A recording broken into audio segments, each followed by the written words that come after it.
Unë zakonisht mundohem me u koncentru pak edhe të pyetjet e shikuesve, po këtë rast kur kemi tregu që do të na vinë një pulmolog dhe kemi lajmëruar që do jesh ti, kemi pas disa pyetje çuditërisht, por që mund t'ju ftojmë prapë për tuberkulozin, me që jeni dhe mjek i fushës edhe nuk po ju lëshoj me 2-3 pyetje të cilet edhe shikues na kanë dërgu sepse mos ju mbesim bargj.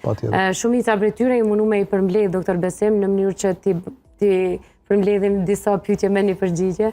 Shumica prej tyre janë shqetësuar me çfarë shenja është tuberkulozi, sepse kanë dyshimet e tyre sipas asaj që kanë shkruar, kollë të vazhdueshme, ftoje të vazhdueshme, edhe a duhet me bë ndonjë testim me pa nëse vuajnë nga ose kanë një tuberkuloz të heshtur.